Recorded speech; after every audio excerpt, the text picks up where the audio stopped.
NPA, ano naman ang nagtulak sa'yo para magbalik loob sa pamahalaan?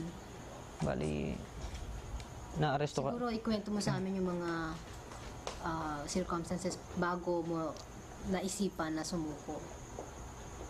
Nung tumitindi ng excuse, yung LIC, Ano yun? Low Intensity Conflict na yan, yung mga issue na yun, pangkalahatan lang pagkaunawa ko doon, ibig sabihin yung pakikialam ng US sa Pilipinas. Tapos nagpahayag si Mrs. President Cory Aquino excuse, na todo-todong giyera, total war. Oo. Sinagot yan ng CPP-NPA sa buong bansa. Kung giyera din lamang diniklara ng Pangulo, giyera din ang ating isasagot. Kaya madaling sabi noon, nag-program kami, dahil ako nasa pamatnugutan o nasa command ng fighting unit sa Laguna, Quezon. Nag-program ng alin-alin mga targets ang bibirahin at gaano kalimit, ilang araw ang pagitan ng bawat target. Sa bawat munisipyong ito, detachment na yan, ilang araw lang pagitan ang pagbira, ang mga ambush. Kaya bilang command, bilang nasa intelligence officer ako doon, kita ko kung ano ang mangyayari sa loob ng 2 buwan. Ilang mga labanan at saan kaya posible may mga mamatay. Para sa akin noon, may epekto na yun. Dahil alam ko na kung saan eh.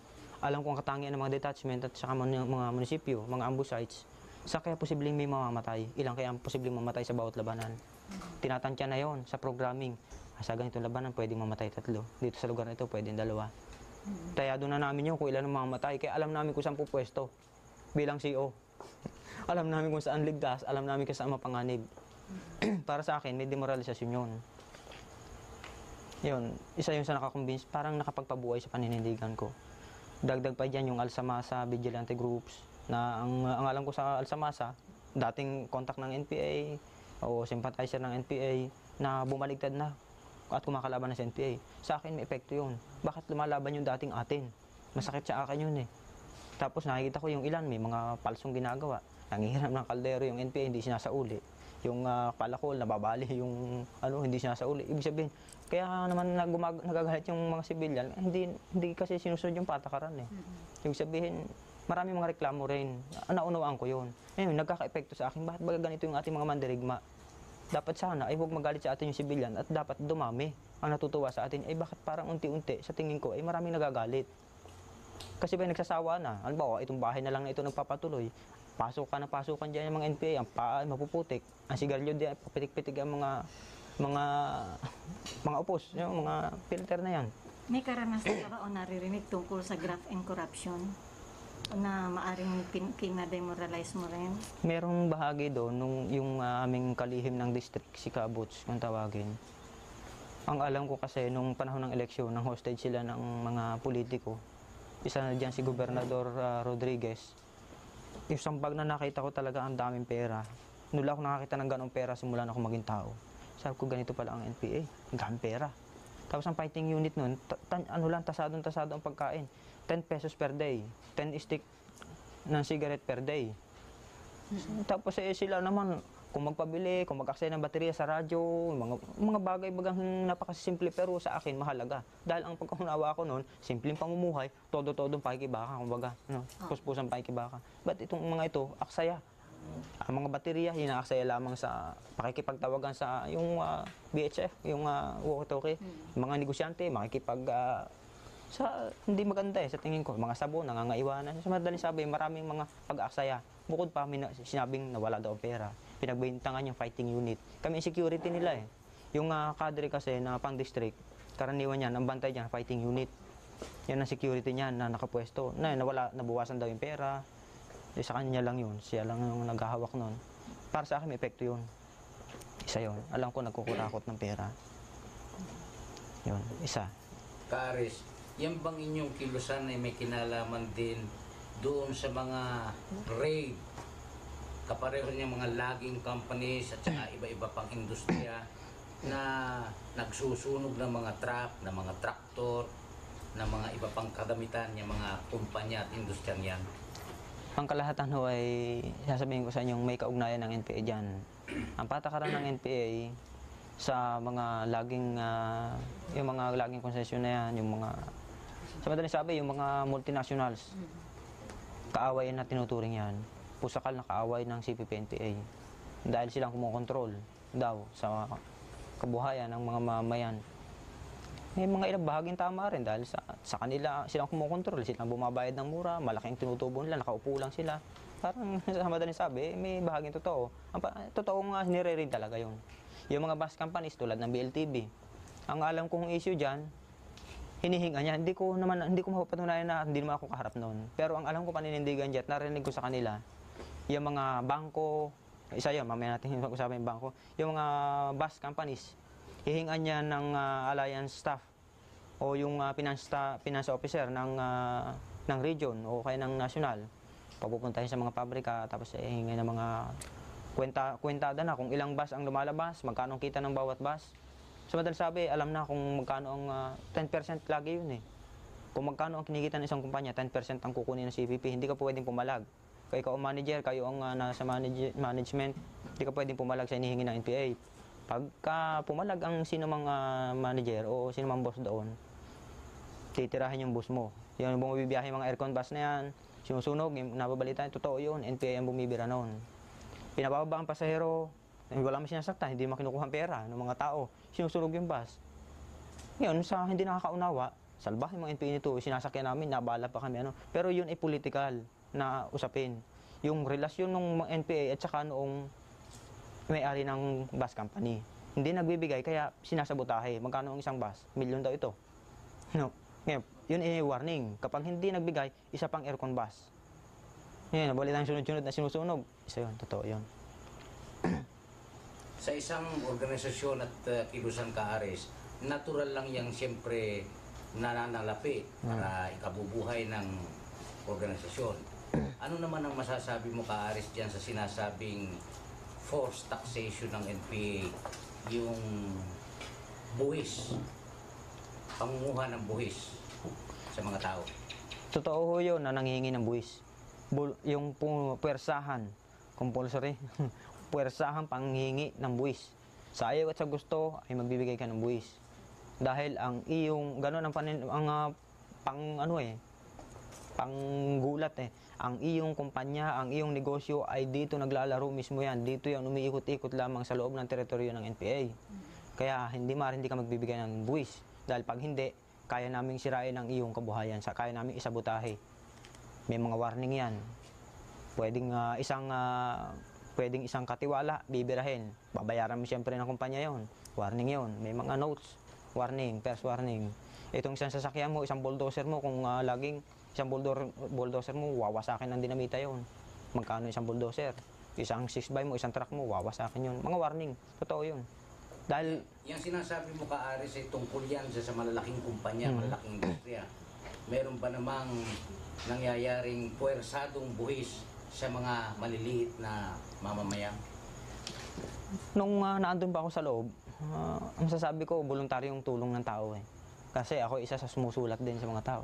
Kaya ito po ang problema ng unit namin, galing po kami sa labanan, nawala po ang tsinelas namin, kami po walang makain dito, kung pwede ko sana makahingi. May dadating, may tsinelas, may pagkain, may sabon, may sigarilyo. Voluntaryong tulong ang tingin ko noon. Pero kung sa ngayon, napapag-aralan ko, kung pag-aaralan natin, hindi voluntaryo. Dahil kung hindi ka sumusulat, walang nagbibigay. Kung yung voluntaryong may kakategorya, dapat sana tahimik lang NPA dyan, nagpo-propaganda, may dumadating. Ito, sa inyo na lang to. Pagtiyagaan nyo na lang to. Kahit sinong tao dumadating sana, nagbo-voluntaryo nagbibigay. Dahil may NPA na kailangang bigyan ng tulong. Ibig sabihin, sa tingin ko, hindi voluntaryo. Kaya, ang lumalabas yan, simula sa maliliit na mga pangkaraniwang sibilyan na kumikita ng pangkaraniwan, ay voluntaryong hinihingan. Partikular sa mga tindahang maliliit, totoo yun. Noon, dinedepensa ko yun. Hindi naman namimilit ang NPA na manghingi sa maliliit na tindahan sa barangay. Totoo pala yun. Sabay, may tindahan ito, may tindahan ito. Kami po walang panglaban sabon, wala po kami sigarilyo, wala po kami ganito. Ilang putol na sabon ho ang kaya niyong ibigay. Kami po walang makain dito, ilang salop na bigas o ilang kilong bigas ang kaya niyang ibigay. Siyempre, nasulatan hindi magbibigay. Magbibigay siya ng kaya niya. Halimbawa, hiningan siya ng 4 putol na sabon, magbibigay lang ng 2. Compulsory pa rin pagbibigay niya yun eh. Ang ibig mo sabihin, ka, Aris, ay nagbibigay sa pamamagitan ng sulat ninyo dahil sa natatakot. Karaniwan na yun. Merong ilang mga personal na mga tulong. Halimbawa, ito ninakawan. Inireklamo isang magnanakaw, napatay ng NPA yun. kaibigan matalik yun ng NPA. Hindi sinusugpo mo magnanakaw. Magandang gawain yung lipuli na masama, pero yung usapin ng pagtulong, ibig sabihin personal na. Natulungan mo kasi ang isang individual, kaya kapag nakatulong ka, ano mang oras dumating ang NPA, kahit na madaling araw o ano pa mang oras, bumabagyo, hindi maaari hindi ka magbibigay ng pagkain o hindi ka maaari hindi sasama para i-guide mo sila sa gubat o kaya sa baryo. Anong masasabi mong pinakamatinding dahilan mo na nagtulak sa'yo para magbalik loob? Isa sa nagtulak sa akin dyan, yung pagtutol ko na sa karahasan. Kung babalikan yung kwento natin kanina, dati ako nasa fighting unit, 2 taon, 1986 to 1988. Sa loob ng 2 taon na yon ay may ilang ambush, siguro baka 6 na raid, 6 na ambush, ilang isparo na samahan ko. Tapos may ilang beses akong nasugatan ng maliliit, ibig sabihin, okay lang ako hindi naman ako napinsala, hindi naman ako pilay. Magamat ang kamay ko, medyo balda isa, pero okay lang. Ang nakademoral sa akin doon, yung pinakamatapang namin kasama sa fighting unit, wala nang maraming usapan, basta ang nakaplano ay siya ang assault sa pintuan na yan. Pa sa antimanong putukan, assault ka agad siya doon. Walang problema sa kanya, sabi, pinakamatapang nang nakilala ko. Nung siya'y nabalda, iniwanan sa baryo, nakalimutan na siya, dahil hindi na pwede lumakad. Mainit na siya sa military, nagtago na lang siya sa gubat, nagtago na siya sa iba't ibang bayan, hindi na nakontak ng unit. Sa akin may epekto. Paano kung ako mahirap na tao, mabalda ako, maiwanan ako sa baryo? Ay mabuti na mabuti, 1 linggo mapapakain ako ng isang sibilyan. Pero yung 1 taon, 5 taon habang buhay ako nandun, hindi nakakayanin ng tao. Mabuti kung mayaman ako. Dahil ako maski naka-wheelchair lang ako sa aming bahay, hindi na ako lalabas, okay lang ako mabubuhay. Kaya sa tingin ko, delikado ako pag ako nabalda. Hindi bali ko automatic patay ka agad. Sabi ko nga, kung itong tama ko dito sa paa tumama, wala na, naiwanan ako sa baryo. Kaya ayaw ko na mangyari, ayaw ko na sa labanan, isa yun, ayaw ko na. Kaya nagpa-transfer ako noon, nagmumungkay ako magpalipat sa territorial unit. Isa na sa nakademoralize sa akin yun. Yung pagdami ng alsamasa, yung vigilante na yan,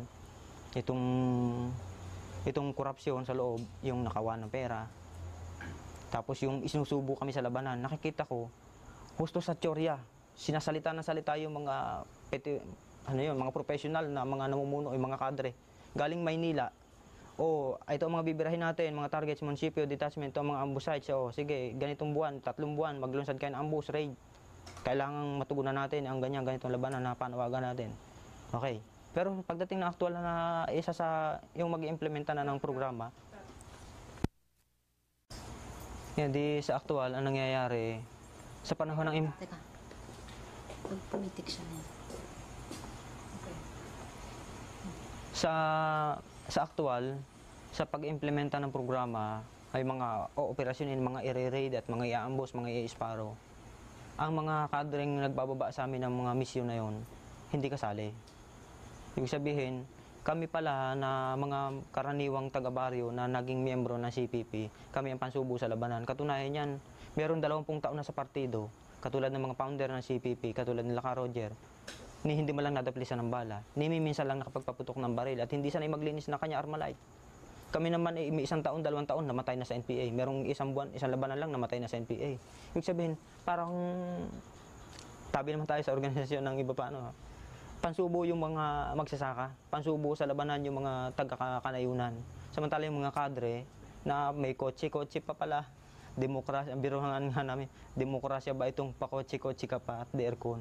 Samantala kami nasa bundok, walang ulam, yan ba? May bahaging nakapagbaba ng moral ko yun, yung ganon. Merong isa pa, nung special election sa Quezon, kung natandaan nyo, nung sa pang-gobernador ba yun? Ipinabibira sa amin si ex-General Andres Ramos. Sabi ko, mga kasama, ako naman hindi nagmamagaling na tao. Pero may alam ako sa intelligence operation. Ano ba ang kalagayan ng target? Ano bang sasakyan ang ginagamit niya? Saan yan dumadaan? Ano bang oras lagi dumadaan? Saan natin pwede mabira yan? Wala yon. Bahala na kayo doon. Hindi po pwede yan. Bigyan nyo kami 2 linggo, paano mo na mabibira yon? Yung sabihin, basta pumunta kayo sa area.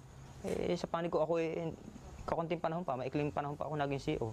Pero alam ko kung ano ang rekisito, ano ang mga kailangan bago ang isang combat operation. Kailangan mo na intelligence operation.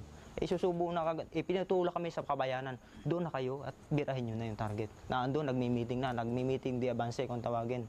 Nagsasalita na sa gitna ng Lucena. Sabi ko, hindi ko kayang birahin, hindi ko kayang pamunuan yan. magre-resign ako, hindi ko kaya. Dalawang araw pa kami, dalawang gabi pa lang kami doon, pinabibira sa amin, hindi ko kaya.